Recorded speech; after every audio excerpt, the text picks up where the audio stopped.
वेदों में न्याय व्यवस्था। हाँ जी।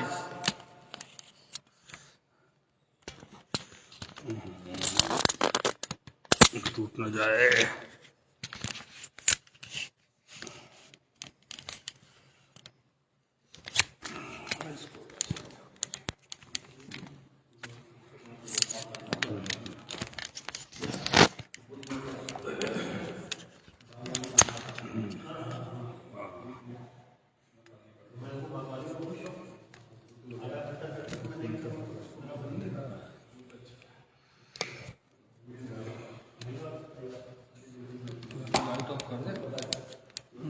लाइट ऑफ कर दे।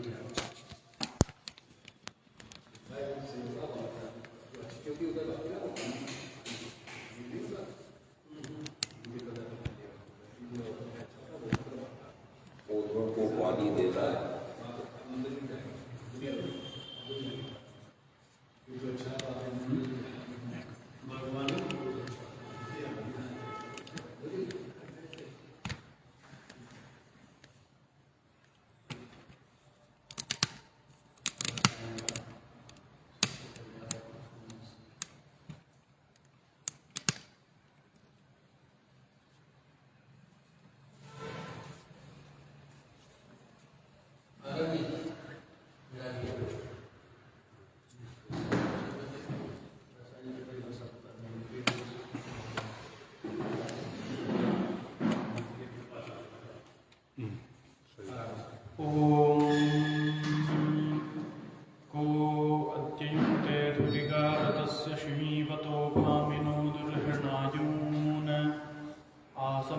आसन्नेषामप्सुबाहो मयो पुण्य येषां धृत्यार्णधत्सजीवात् निन्दन्तु नीतिनिपुणाः यदि वास्तुवन्तु लक्ष्मी समाविशतु गच्छतु वा यथेष्टम् अद्यैव वा मरणमस्तु युगान्तरे वा न्याय्यात् पथः प्रविचलन्ति पदन्नधीराः।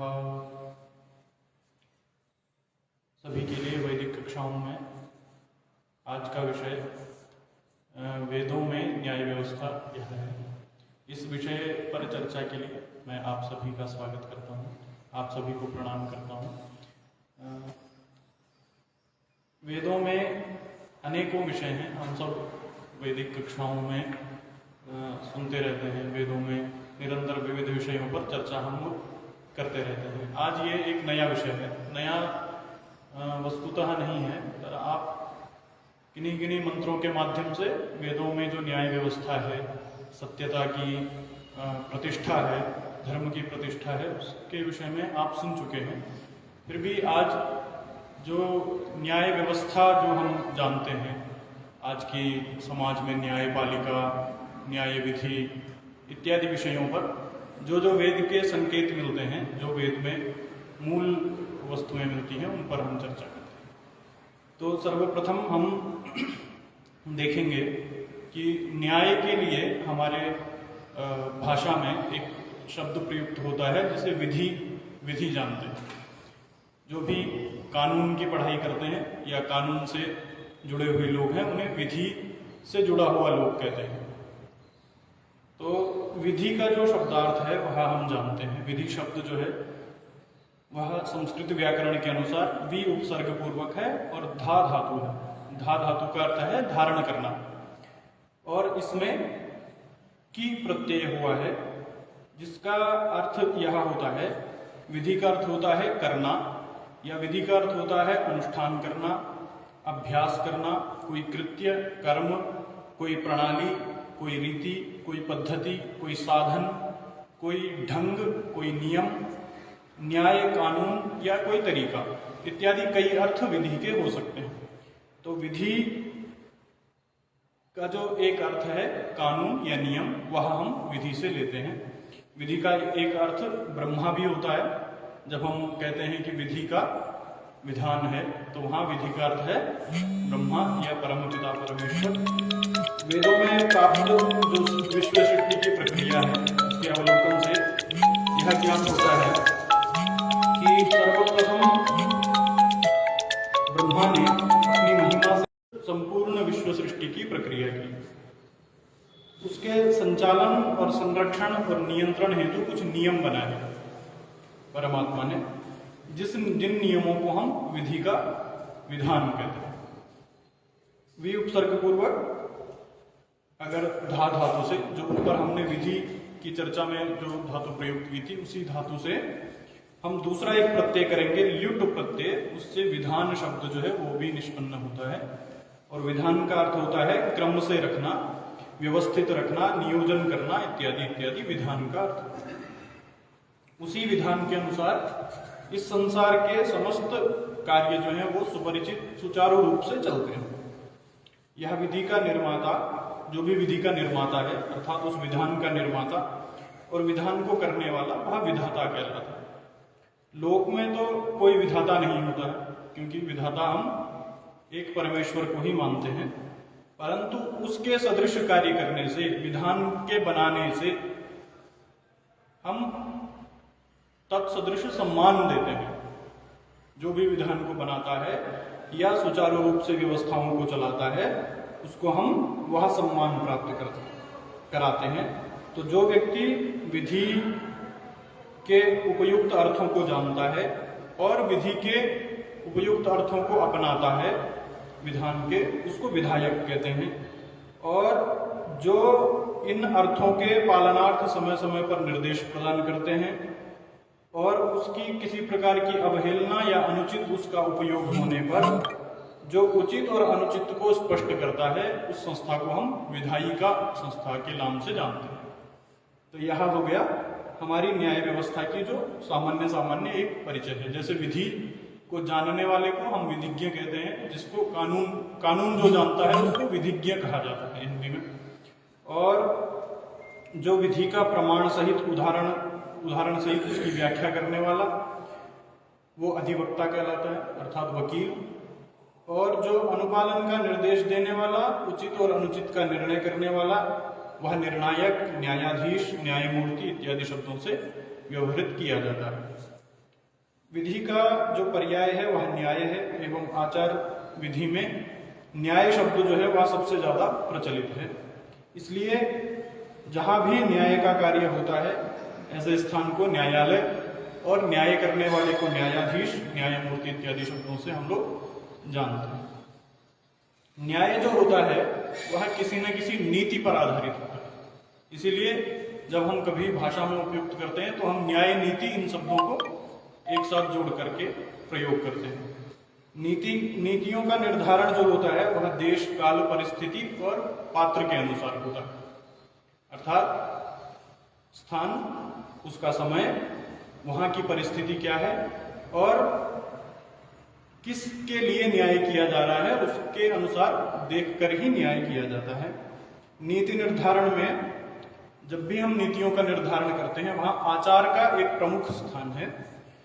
तो इस विषय में भगवान मनु ने कहा है कि तस्मिन् देशे य आचारः पारंपर्य क्रमागतः वर्णानां सान्तरालानां स सदाचार उच्यते।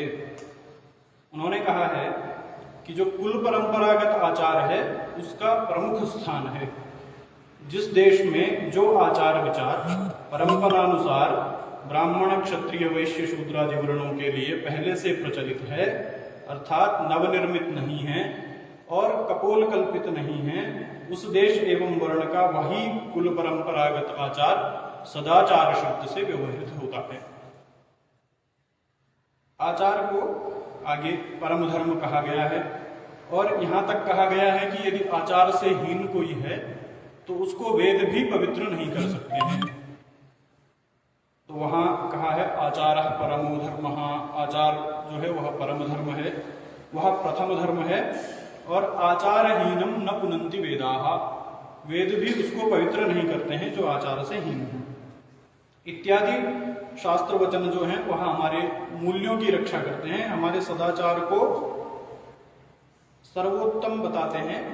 और यह आचार दो प्रकार का है।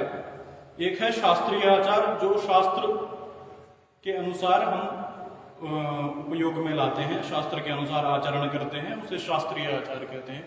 और दूसरा लौकिक आचार, जो लोक के नियमों के अनुसार हम आचरण करते हैं, वह लौकिक आचार है। दोनों प्रकार के आचार का पालन धर्म कहलाता है।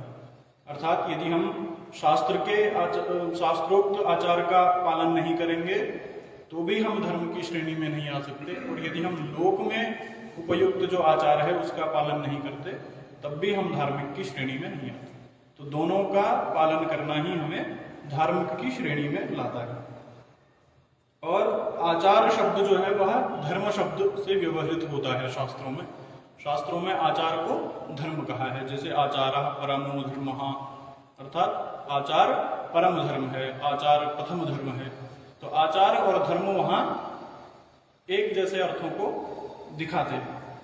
और धर्म की जब व्याख्या करते हैं तो हम कहते हैं जिसे हम धारण करते हैं वो धर्म है ना। तो धारण करने वाले को धर्म कहा है, धारणात् धर्म इत्याहु, ऐसा मनुस्मृति में आता है। और इसी आचार को आगे चल के मनुस्मृति में इसको सभी धर्मों में वरिष्ठ बताया है, अर्थात श्रेष्ठ बताया है। वहां कहा है सर्वधर्म वरिष्ठोयम आचारः परमन्तपः तदेव ज्ञानमुद्दिष्टम तेन सर्वं प्रसाद्यते। यह जो आचार है यह सभी धर्मों में, सभी धर्मों का यहाँ तात्पर्य है कि जो भी कर्म हमें वेदों के द्वारा बताए गए हैं, जो भी कर्तव्य हमें वेदों के द्वारा उद्दिष्ट हैं, उन सभी कर्मों में आचार जो है वह सर्ववरिष्ठ है और वही परम तपस्या है।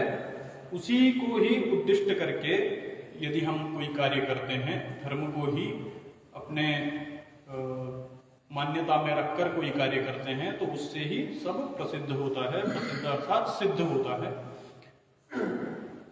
तो यहाँ यह बताया गया है। अब यदि आचार की बात करें तो संसार में 3 कोटियों में सभी मनुष्यों को हम रख सकते हैं।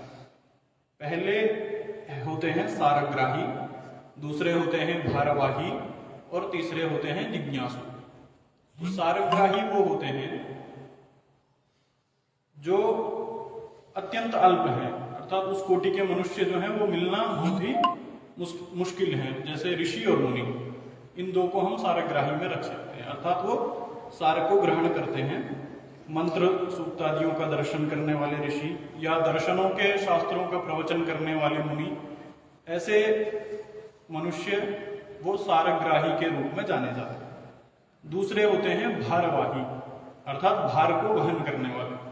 वो भी 2 प्रकार के लोग होते हैं। एक होते हैं जो स्वयं को पंडित मानते हैं और प्रत्येक स्थान पर वितंडा तर्क इत्यादि करते हैं, उनको भी भारवाही कहा जाता है। दूसरे होते हैं जिनमें ज्ञान और बल अत्यंत है और उसका वह दुरुपयोग करते हैं, तो ऐसों को धृष्ट या धृष्ट चरित्र कहा जाता है। तो ये 2 प्रकार के भारवाही होते हैं। इसी प्रकार तीसरी कोटि जो है वह है जिज्ञासु। जिज्ञासु भी 2 प्रकार के होते हैं। एक होता है विनीत, विनय से युक्त, और दूसरा होता है मूर्ख, अर्थात जिसमें जो विनय से संपन्न नहीं है वह मूर्ख आ गया। तो इसमें मूर्ख, तो यह 2 प्रकार के जिज्ञासु होते हैं।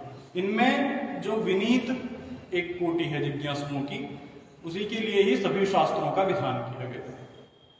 क्योंकि सारग्राही जो है वह शास्त्रों के प्रवचन करता है, जो भारवाही है उनमें पंडित हैं परंतु आचरण से हीन है, और जो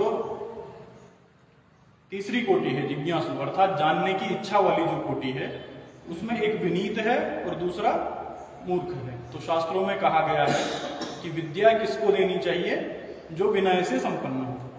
ब्राह्मणों में एक कथा आती है और उस कथा में प्रतीक रूप में बताया गया है कि विद्या जो है वह ब्राह्मण के पास गई, अर्थात आचार्य के पास, जो पढ़ाते हैं उनके पास गई, और क्या क्या योग्यता उसमें होनी चाहिए वह सुनिश्चित कर लीजिए, और उसके सुनिश्चित करने से मेरी रक्षा हो सकती है।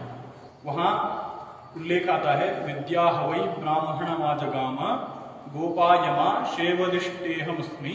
उन्होंने कहा है कि विद्या जो है वह ब्राह्मण के पास गई और उसने कहा कि मेरी रक्षा करो, मैं आपकी शेवधी हूं। शेवधी अर्थात कोई निधि, न्यास जिसे कहते हैं, न्यास, उसकी मैं आपके लिए धरोहर हूं और मेरी रक्षा करो। तो ब्राह्मण ने पूछा कि किस प्रकार से आपकी रक्षा हो सकती है? तो उन्होंने कहा कि असूयकाय, अनृजवे, अयताय, इन लोगों को मुझे मत देना। मां भूयाः वीर्यवती तथा स्याम। तो किस किस लोगों को नहीं देना है? उन्होंने कहा असूयकाय। असूयकाय मतलब जो असूया करता हो, असूया अर्थात ईर्ष्या करता हो, ईर्ष्यालु हो, निंदक हो, उसे नहीं देना। दूसरा अनृजवे, जो ऋजु ना हो, ऋजु मतलब सरल, अनऋजु मतलब कठिन हो, कुटिल हो, जो कुटिल हो और उसे भी नहीं देना। और तीसरा कहा है अयताय। अयताय का मतलब होता है जो नियंत्रित ना हो, अनियंत्रित हो, संयमी ना हो, उसे भी मुझे मत देना। तो इन 3 लोगों को यदि विद्या नहीं दी जाएगी तो विद्या की रक्षा निरंतर होती रहेगी, ऐसा यहाँ उल्लेख मिलता है। तो इससे स्पष्ट है कि जो शास्त्रों का उपदेश है वो मात्र ऐसे व्यक्तियों के लिए है जो विनय से संपन्न हो। इसीलिए भी जो नीति की उक्ति है कि विद्या ददाति विनयम, विद्या विनय प्रदान करती है इत्यादि हम सुनते हैं। जो न्याय का स्वरूप है वह है कि विनीतों का, जो विनय से संपन्न है और शास्त्रों को जानने के इच्छुक हैं, उनका आचारवान होना भी अत्यंत आवश्यक है। मनुष्य यदि आचारहीन है तो वह उस न्याय व्यवस्था को सुरक्षित नहीं रख सकता है। यदि वह जिज्ञासु भी है, समस्त शास्त्रों को पढ़ा हुआ भी है, शास्त्रों को जानता भी है, परंतु आचरण से हीन है, तो वह कदापि न्याय व्यवस्था की सुरक्षा नहीं कर सकता है। और न्याय व्यवस्था की सुरक्षा के लिए जो है वह धर्म अर्थात आचरण की सुरक्षा करना अत्यंत आवश्यक है। क्योंकि आगे कहा है धर्म एव हतो हन्ति धर्मो रक्षति रक्षितः, अर्थात धर्म के नष्ट होने पर सब नष्ट होता है और धर्म के रक्षित होने पर ही सब कुछ बच सकता है। तो धर्म का तात्पर्य यहाँ आचरण से है। आगे आचार्य चाणक्य के अनुसार जो धर्म है उसका मूल क्या है वह बताते हैं। वो बोलते हैं कि सुखस्य मूलम धर्मः, सुख का मूल धर्म है, धर्मस्य मूलम अर्थः, और धर्म का मूल क्या है? अर्थ है, अर्थात धन है। फिर कहते हैं कि अर्थ का मूल क्या है?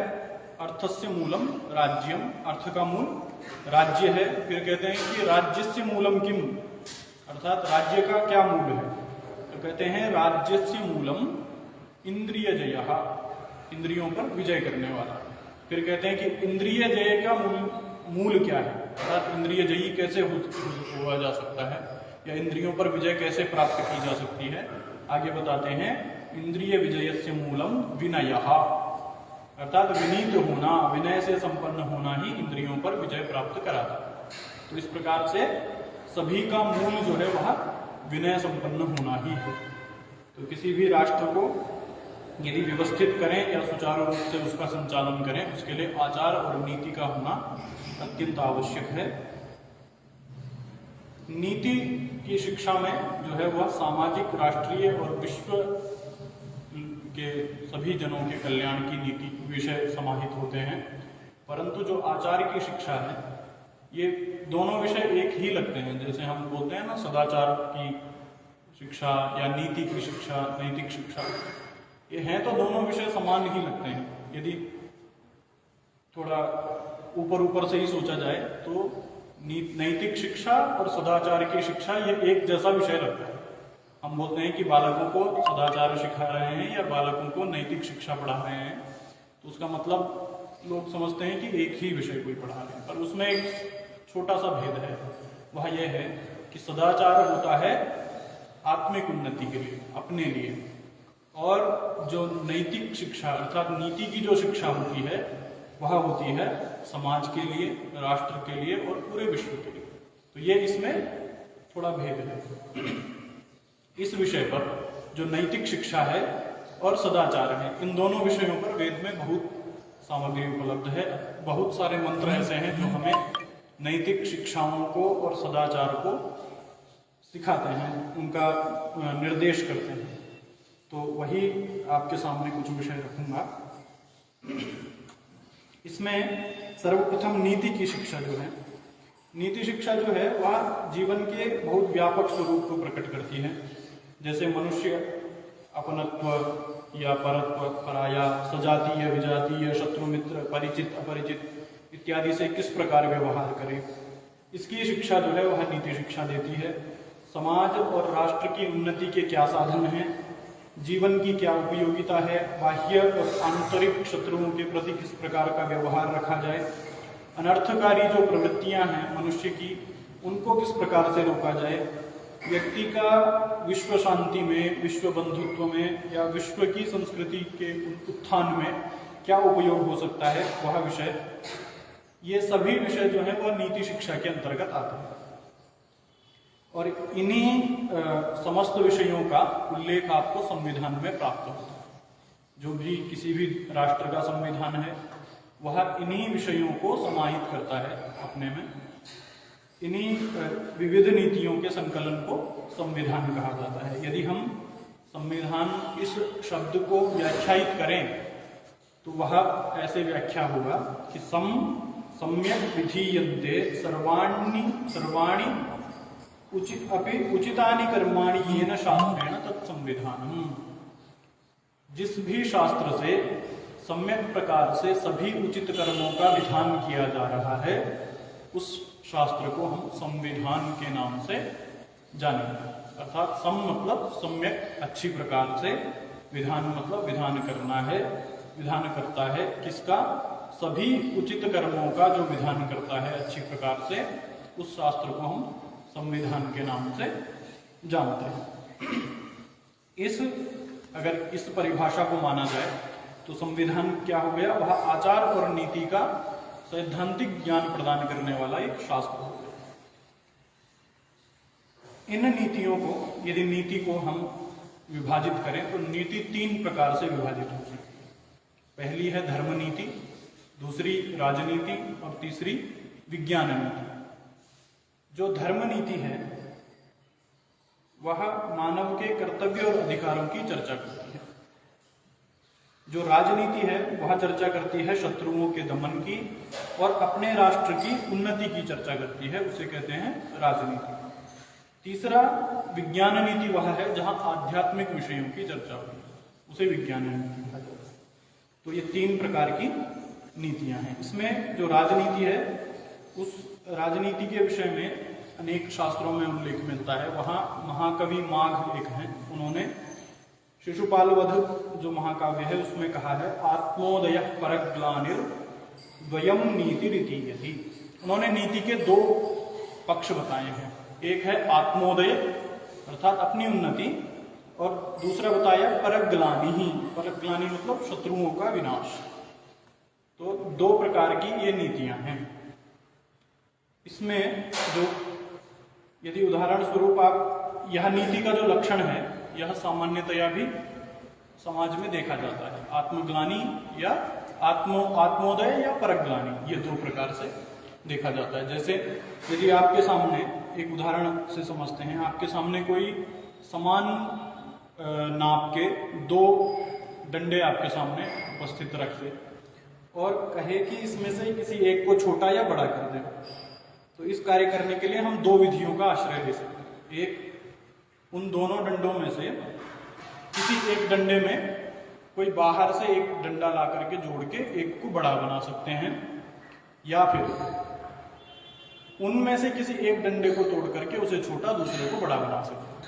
तो ये दो विधियां जो हैं ये हम कर सकते हैं। यदि कोई बोले कि इन दोनों डंडों में से एक को बड़ा, एक को छोटा कर दें, तो या तो हम एक में जोड़ करके उसे बड़ा बना सकते हैं, या फिर एक को तोड़ करके उसे छोटा बना करके हम दोनों में अंतर स्पष्ट कर सकते हैं। तो वही नीति है आत्मोदय, अर्थात अपने में कुछ जोड़ना, अपनी उन्नति करना, वह आत्मोदय है। ये नीति का पहला विधान है। दूसरा परग्लानि, शत्रुओं का विनाश करना, दूसरे की ग्लानि करना यानी दूसरे की हानि करना, वह दूसरी प्रकार की नीति है। तो दो प्रकार की नीतियां हैं।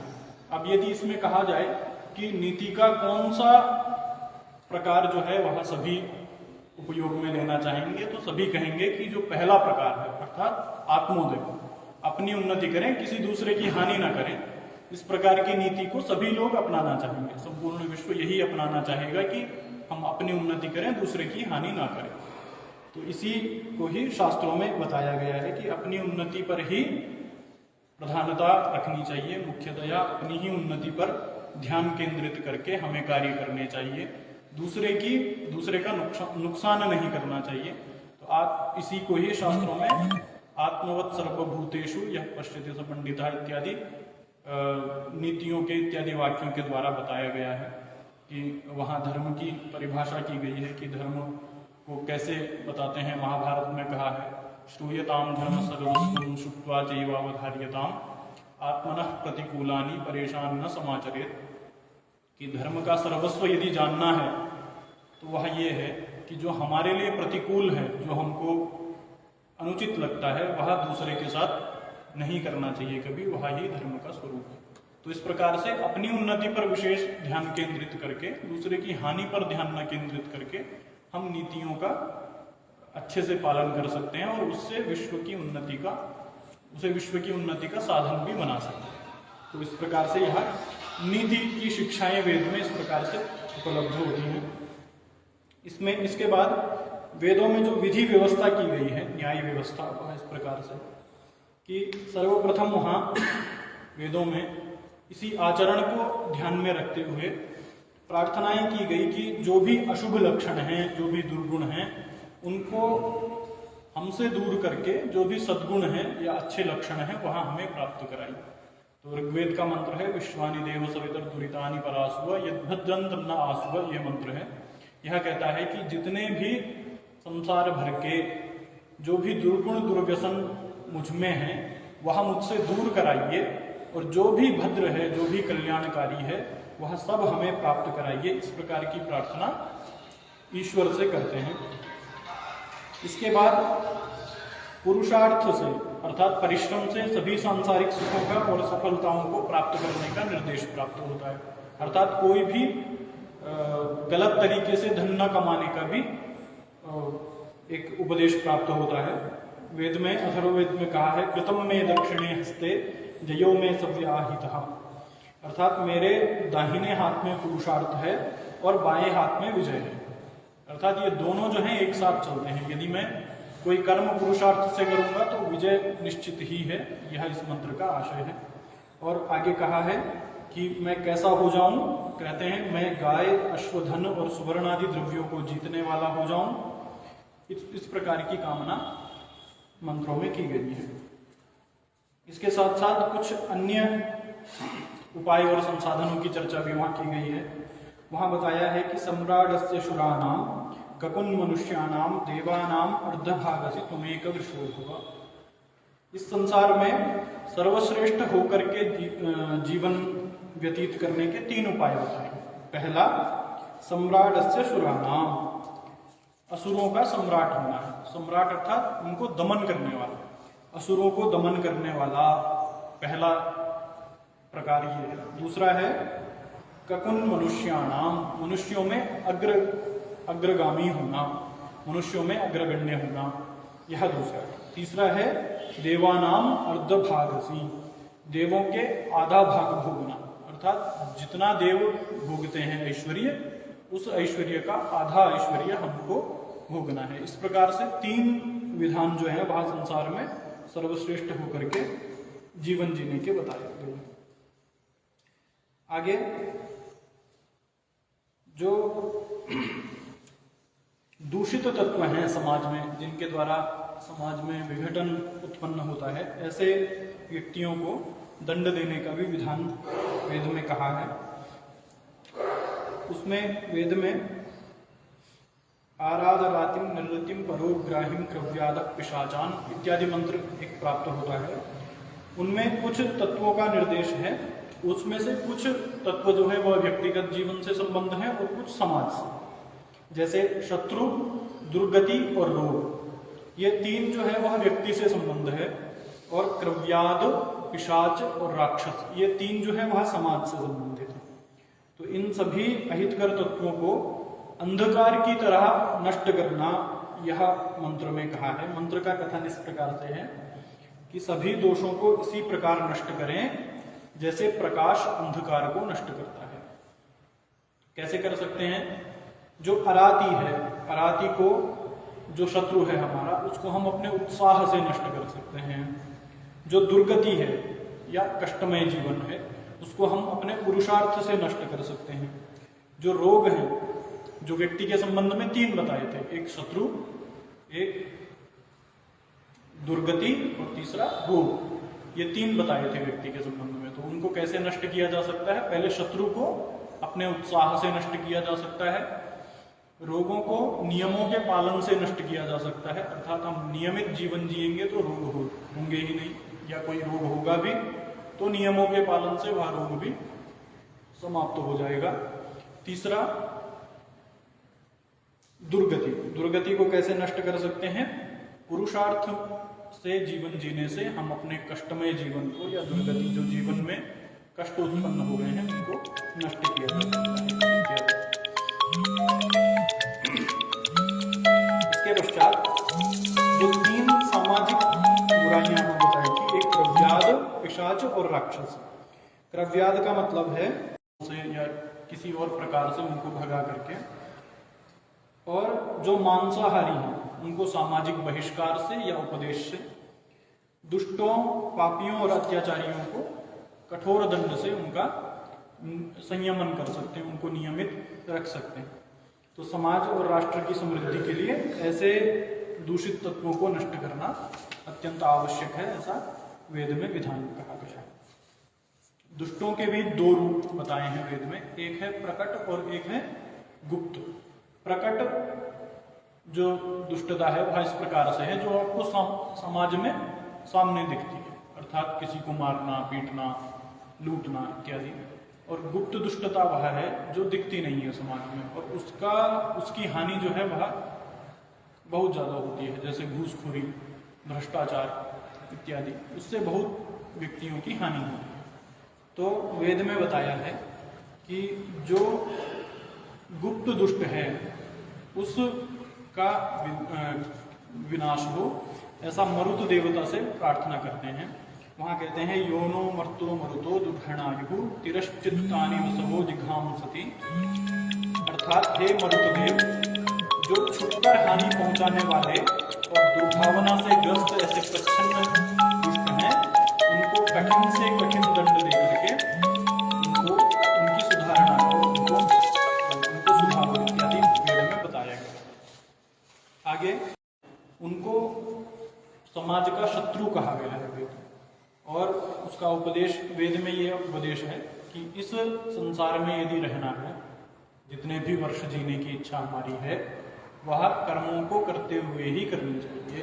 कुर्वन्ने वेह कर्माणि जिजीविषेत, ऐसा लिखा है कि यदि हम जीने की इच्छा करें तो कर्म करते हुए ही करें, अकर्मण्य जीवन बिल्कुल न जिए। आगे उन्होंने कहा है कि जो ऐसे समाज के हानि करने वाले हैं, जो अकर्मण्य हैं, चोर हैं, अज्ञानी हैं, कुकर्मी हैं, और मानवों के द्वारा जो आचार विचार हैं उनसे रहित हैं, ऐसे व्यक्ति जो अपने कर्मों के कारण समाज को क्षति पहुंचाते हैं, उनके विनाश की प्राथमिकता कही गई। विनाश अर्थात उनको मारना नहीं, उनको सुधारना, यह अर्थ है। तो वहां कहा गया है कि अकर्मादस्युरभिनो अमंतुरन्यव्रतो अमानुषः तुम तस्यामित्रहन वधरदासस्य दंभया। जो काम न करने वाला है, अकर्मण्य है, वह चोर के समान है, वह मनुष्यों को कुछ नहीं मानता है, वह कुकर्मों में लगा रहता है और मनुष्य कहलाने के योग्य नहीं। इंद्र से प्रार्थना की गई है कि हे इंद्र, आप शत्रुओं के नाश करता हैं, आप उस व्यक्ति को संयमित करो, आप उस व्यक्ति को नियमित करो। एक मंत्र में वहां पाप के 5 कारणों को बताया गया। कौन से 5 कारण हैं? जिनके द्वारा पाप किया जाता है। और इन कारणों को में जो प्रचलित दुर्नीतियां हैं उनको रोकथाम कर सकते हैं। वह 5 उपाय, वो 5 कारण क्या क्या हैं वह बताया है। उनमें से कुछ कारण ऐसे हैं जो व्यक्ति के प्रयासों से जिनका कोई असर नहीं होता है, अर्थात जो नियति के अंतर्गत है, परंतु कुछ ऐसे हैं जिनको मनुष्यों द्वारा रोका जा सकता है। तो वो 5 कारण हैं। नसस्वो दक्षो वरुणः धृति सासुरा मन्युर्विभीदको चित्ति। यहाँ धृति एक शब्द है और सुरा, मन्यु, विभीदक और अचित्ति, ये 5 प्रकार के कारण वहां बताए गए। पहला कारण है धृति। धृति अर्थात नियति। नियति जो प्रारब्ध है, पूर्व जन्म में कृत कोई कर्म है, उसके कारण से कोई गलत कर्मों को कर रहा है, उसको मनुष्यों के द्वारा रोका नहीं जा सकता, वो तो नियति है। दूसरा कारण है सुरापान अर्थात मद्यपान, वह एक कारण है। तीसरा कारण है क्रोध, चौथा है जुआ और 5वां अज्ञान।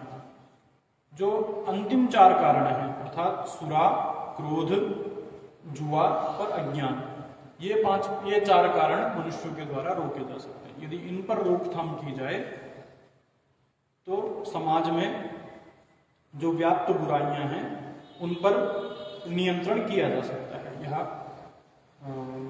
बताया गया है। उपर्युक्त सभी प्रकार के पापियों के लिए दंड का विधान किया गया है कि कठिन शत्रु का जितना भी कठोर शत्रु है, उस शत्रु का उतने ही कठोर प्रकार से उसके दंड का विधान किया जाना चाहिए। आगे कहते हैं कि उसमें कुछ ऐसे पाप कर्म करने वाले जो अत्यंत ही नृशंस कर्म हैं, उनके लिए कठोर दंड का विधान इंद्र और सोम देवताओं से कहा है। वहां इंद्रा सोमा समसंशम अभ्यतम तपर्युस्त चरुरग्निवाम इव ब्रह्मद्विषे क्रव्यादे घोर चक्षुषे द्वेषो भत्तमनवायम कृमि दिने, ये कहा है। वहां कहा है कि हे इंद्र और सोमदेवों, तुम दोनों पाप कर्म में लिप्त पापी को अच्छी प्रकार से तिरस्कृत करो, अर्थात दंड दो। कैसे दंड देना है? जैसे आग पर रखी हुई हांडी तपती है, इस प्रकार से ही उनको संतप्त किया जाना चाहिए, ऐसा दंड विधान उनके लिए करना चाहिए। जो नास्तिक है, जो मांसाहारी है, क्रूर दृष्टि है और जो सभी सर्वभक्षक व्यक्ति है, वह निरंतर जो समाज के प्रति द्वेष की भावना रखता है, उसके लिए कठोर दंड का विधान किया जाना चाहिए। 5 प्रकार के पापियों का उल्लेख है इसमें। पहला अघशंस। अघशंस का मतलब है जो दूसरे का बुरा सोचता है। दूसरा है ब्रह्मद्विष। ब्रह्मद्विष मतलब नास्तिक।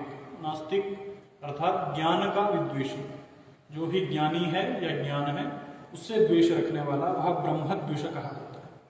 तीसरा क्रव्याद। क्रव्याद का मतलब है मांसाहारी। चौथा घोर चक्षुष।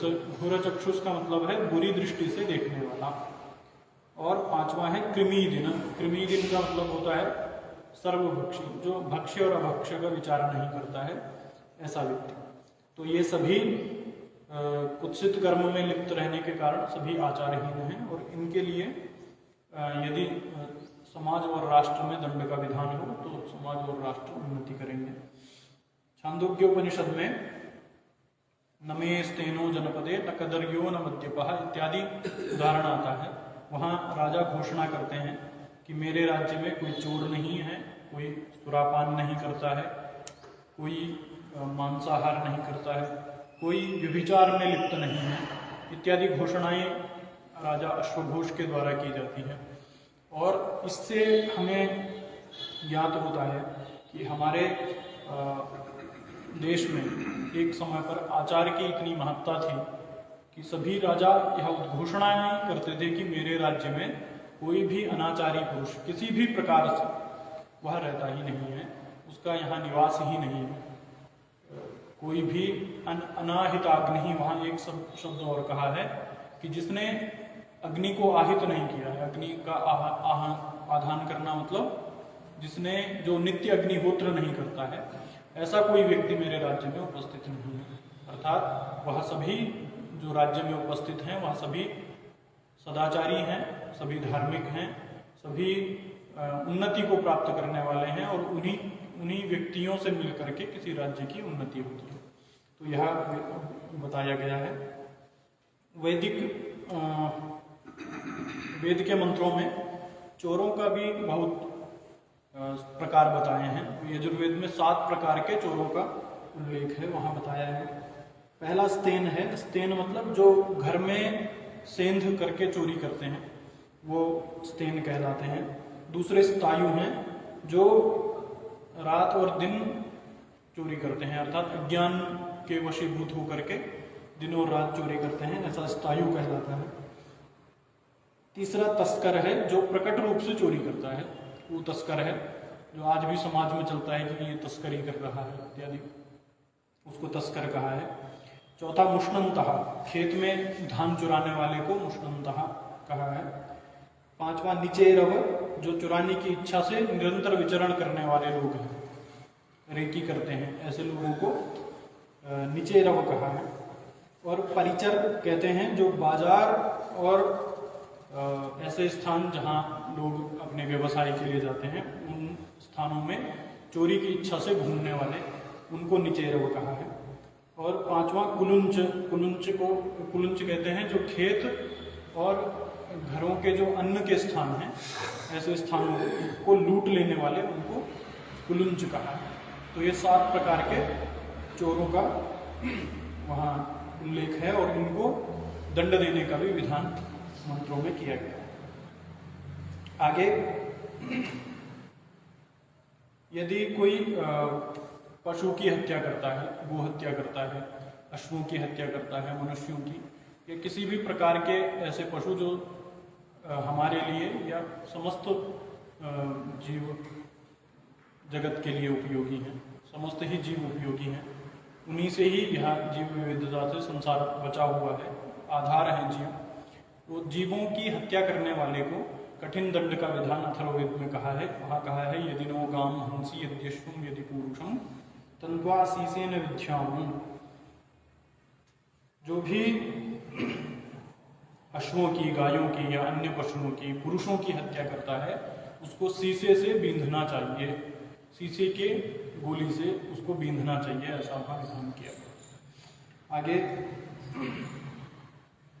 जो ये सभी मंत्र हैं, इस प्रकार वेद में अनेक मंत्रों में समाज और राष्ट्रहित के लिए उचित न्याय व्यवस्था का उल्लेख किया गया है।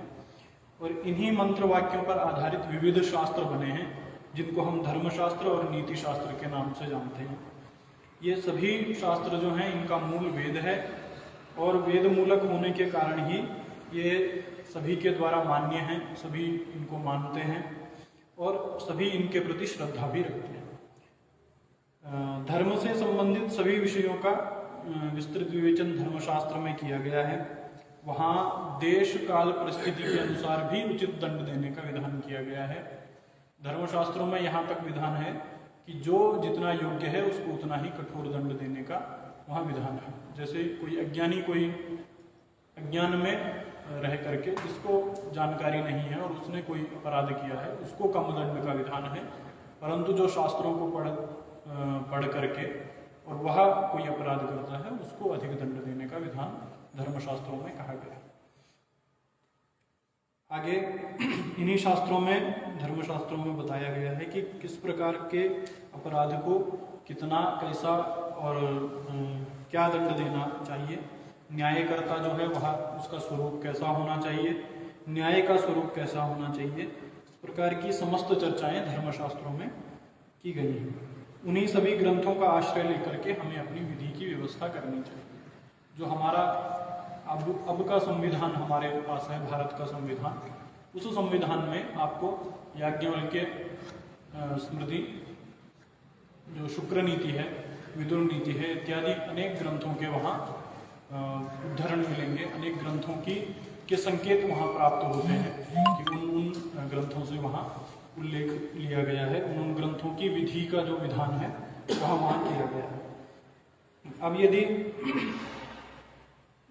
ये देखा जाए कि इन सभी कर्मों का उल्लेख किया क्यों गया, न्याय व्यवस्था को या दंड विधान को इतनी मान्यता दी क्यों गई शास्त्रों में, तो उसका भी कारण है। मनुष्यों का जो नैतिक पतन है वह होता ही है, वह होना स्वाभाविक है।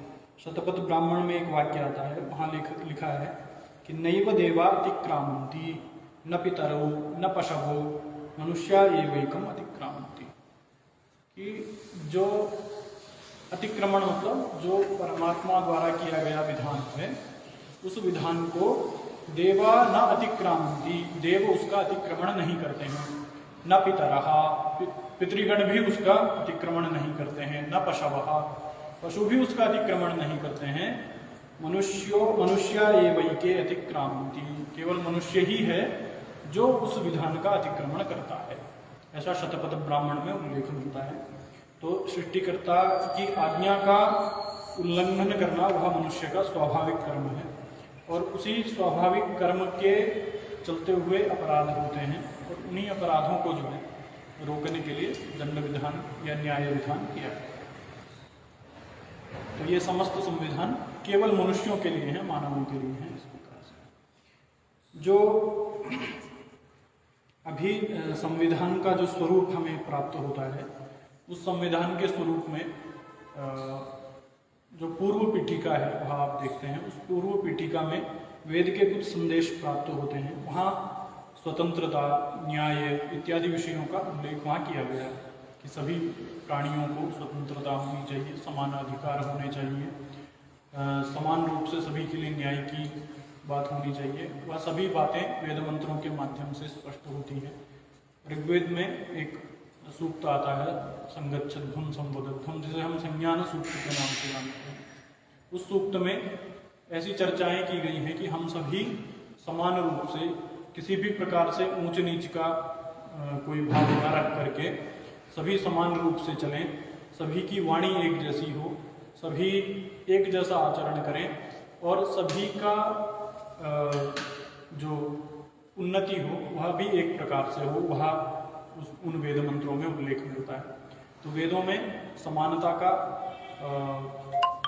बहुत सारे उदाहरण प्राप्त होते हैं। वेदों में मंत्र आता है मित्रस्य चक्षुषा समीक्षामहे, कि हम सभी को मित्र की दृष्टि से देखें। मित्र अर्थात सूर्य, जैसे सूर्य किसी भी प्रकार से भेदभाव न करते हुए सब पर समान रूप से प्रकाश डालते हैं, सबको समान रूप से रोशनी प्रदान करते हैं, सबको ऊर्जा प्रदान करते हैं, वैसे ही हम सभी समस्त प्राणियों को, समस्त मनुष्यों को एक दृष्टि से देखें, मित्र की दृष्टि से देखें।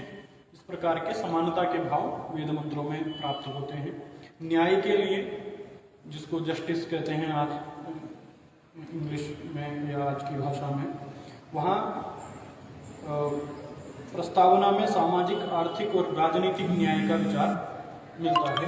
वह उस विचार का मूल आपको वेदों में प्राप्त होता है। वहाँ ऋग्वेद में वैश्विक नियमों का जो भी यूनिवर्सल नियम है, वरुणा विपश्चिता व्रता रक्षेते असुरस्य मायया ऋतेन विश्वम भुवनम राजथ सूर्यमा गत्तो दिविचित्रम रथम। वहाँ कहा है कि हे मित्र और वरुण, आपने अपने वैश्विक नियम और विधियों के साथ में विस्मित करने वाली शक्ति के द्वारा समाज और विश्व के व्यवस्था हेतु नियमों और विधियों का विधान किया है, और आप उन नियमों और विधियों की रक्षा करते हैं। आप शाश्वत आदेशों, जो भी वैश्विक नियम है, उससे संपूर्ण विश्व पर सुशासन करते हैं, न्याय व्यवस्था को बनाए रखते हैं। ऐसा वेद में प्राप्त होता है। वेद में मित्र और वरुण और अर्यमा, ये तीन देवता जो हैं, इनको हिंसा, आघात इत्यादि से लोगों को संरक्षित करने वाला बताया गया है। वहाँ कहा है विश्वे ही विश्ववेदसो वरुणो मित्रो अर्यमा व्रतापदेव षष्ठिरे यान्ति मर्त्यम ऋषः। समस्त संपदाओं के स्वामी वरुण, मित्र और अर्यमा वैश्विक नियम और विधियों का पालन करते हैं तथा मानव को आघात अर्थात जो इंजरी है, जो भी उसका आघात होता है, उस आघात से रक्षा करते हैं। वेद में मित्र, वरुण और अर्यमा, पुनः इन तीनों को कुशल नेतृत्वकर्ता बताया गया है और पवित्र बताया गया है। वहाँ कहते हैं ते ही सत्या ऋतस्पृश ऋतावानो जने जने सुनीता सह सुदानवो अश्चदुरुचक्रयः। मित्र वरुण और अर्यमा ये सदा सत्य का अनुपालन करने वाले और नियम करता हैं। वे वैश्विक नियमों और विधियों को सदा संरक्षित करते हैं। वे सभी लोगों में परम पवित्र हैं, अच्छे नेतृत्व करता है, अपने वरदानों के द्वारा, अपने कल्याण करने के स्वभाव के द्वारा उदार हैं और प्रार्थना करने पर संकटों से सदा मुक्ति देने वाले हैं इत्यादि बताया गया है। और ऋग्वेद में बताया गया है कि न्याय का आधार क्या है, अर्थात न्याय यदि हम चाहते हैं कि समाज में न्याय हो तो वह कैसे आश्रय लेता है, समाज में न्याय का आश्रय क्या है वह बताया है। व्रते नस्थो ध्रुवक्षेमा धर्मणा यातयज्जना, अर्थात अध्यादेश और न्याय व्यवस्था के द्वारा आप व्रतनिष्ठ व्यक्तियों में निवास करते हैं। जो न्याय है वह किन में निवास करता है, वह व्रतनिष्ठ व्यक्तियों में निवास करता है, अर्थात जो संकल्प लेते हैं ऐसे व्यक्तियों में न्याय निवास करता है। तो न्याय का आधार है समाज में व्रती होना। व्रती होना अर्थात जो भी सदाचार, नीति इत्यादि व्रत हैं उनका पालन करने वाले वो व्रती कहलाते हैं। और व्रती व्यक्ति ही, व्रती मनुष्य ही समाज में न्याय व्यवस्था को आगे लेकर के जा सकते हैं। वेद में स्थान स्थान पर यह उल्लेख भी प्राप्त होता है कि जो जागरूक है वही समाज में न्याय व्यवस्था का अच्छी प्रकार से रक्षा कर सकता है। वेद में उपदेश है कि विश्व के समस्त मानव को जागरूक होना चाहिए, अर्थात जो विधि, नियम, कानून जो भी बनाए गए हैं वह हमारी रक्षा के लिए तो है ही, परंतु हमें स्वयं से भी जागरूक रहना चाहिए। स्वयं ही कोई दोष न करके, यदि कहीं पर कोई ऐसा उल्लंघन हो रहा है नियमों का, वहाँ पर स्वयं के द्वारा ही जाकर के उसको संभालना, रोकना, वह भी जागरूकता की श्रेणी में आता है और उसके लिए जागरूक होना अत्यंत आवश्यक है। वहाँ पर समस्त व्यक्तियों को जागरूक होना, ऐसा वेद में समस्त मानव को सदा जागरूक रहना चाहिए, ऐसा उल्लेख प्राप्त होता है। गार्हपत्य अग्नि को लक्ष्य बना करके एक मंत्र है, वहाँ कहते हैं त्वामग्ने वृणते ब्राह्मणा इमे शिवो अग्ने संवरणे भवानः सपत्नहाग्ने अभिमाजित भवस्वे गये जागृह्य प्रयुच्छन, अर्थात हे गार्हपत्य अग्नि, वे ब्राह्मण तुम्हें स्वीकार करते हैं। हे अग्नि, तुम हमारे निवास स्थानों में सुखद होवो। हे अग्नि, तुम शत्रुनाशक और कपटी लोगों के नाशक हो। अपने घर में प्रमाद रहित रहते हुए सदा जागरूक रहो। यहाँ मंत्र में गार्हपत्य अग्नि को जागरूकता के प्रदर्शन के द्वारा गृहस्थों की जागरूकता पर बल दिया जा रहा है। जिस प्रकार से अग्नि अपने स्थान पर सदा जागरूक रहती है, हम वेद मंत्रों में कहते हैं कि अपने स्थान पर अग्नि सदा जागृत रहे, प्रज्वलित रहे, उसी प्रकार से सभी मनुष्य सभी अपने स्थानों में रह करके सदा जागृत रहें, जागरूक रहें, तो समाज में न्याय व्यवस्था बनी रहेगी। सावधान, प्रमाद और असावधानी जो है, यदि हम जागृत नहीं हैं, प्रमाद से युक्त हैं और असावधान हैं, तो वो विपत्ति का कारण बन सकता है। आगे एक मंत्र में प्रार्थना की गई है कि हे अग्नि, तुम जागो। तात्पर्य यह है कि अग्नि जो है, जो ज्ञान है, वह हमारा रक्षक है और वह राक्षसों का अपहंता है। तो वहाँ मंत्र में कहा गया अग्ने तुम सुजागृहि वयम सुमंदिषीमहि रक्षाणो अप्रयुच्छन प्रबुदेन पुनस्कृति। मंत्र में उल्लेख है कि ज्ञान के द्वारा हम सब जगें, और यदि हम ज्ञान के द्वारा जागरूक होते हैं तो हम अच्छी प्रकार से सो सकते हैं, अर्थात हमें सुख अच्छे प्रकार से प्राप्त होगा, हमें कभी भी किसी कार्यों में विघ्न प्राप्त नहीं होंगे यदि हम अच्छे प्रकार से ज्ञान से जागरूक होते हैं। तो इस प्रकार से जागरूक रहने का जो उपदेश है वह भी वेद के द्वारा प्राप्त होता है। आगे कहा है कि जो जागता है उसे ही ऋग्वेद के, सामवेद के मंत्र प्राप्त होते हैं, अर्थात वेदों की समस्त गूढ़तम विद्याएं जो हैं वह उसे प्राप्त होती हैं। यो जागार तमृचः कामयन्ते यो जागार तमुसामानी यन्ति, ऐसा कहा है कि जो जगता है उसी को ही साम प्राप्त होते हैं, अर्थात सामवेद के मंत्र प्राप्त होते हैं, उसी को ही ऋचाएं प्राप्त होती हैं। वेद का जो समस्त ज्ञान है वह उसी को प्राप्त होता है। उन रहस्यों का ज्ञान भी उसी को ही प्राप्त होता है जो जागृत है, जो सूक्ष्म बुद्धि वाला है, जो सतत उद्यमनशील है, अध्ययनशील है और निरंतर समाज में विद्याओं की संरक्षण के लिए कार्य करता है। वह उन विद्याओं को प्राप्त कर सकता है। सामान्य विद्या वाले उन रहस्यों से वंचित रह जाते हैं। तो जो जागते हैं, जो सावधान हैं, जो प्रबुद्ध हैं, वे ही आत्म तत्व को भी जान पाते हैं। साधना का मार्ग जो है वह अत्यंत सूक्ष्म और गहन है।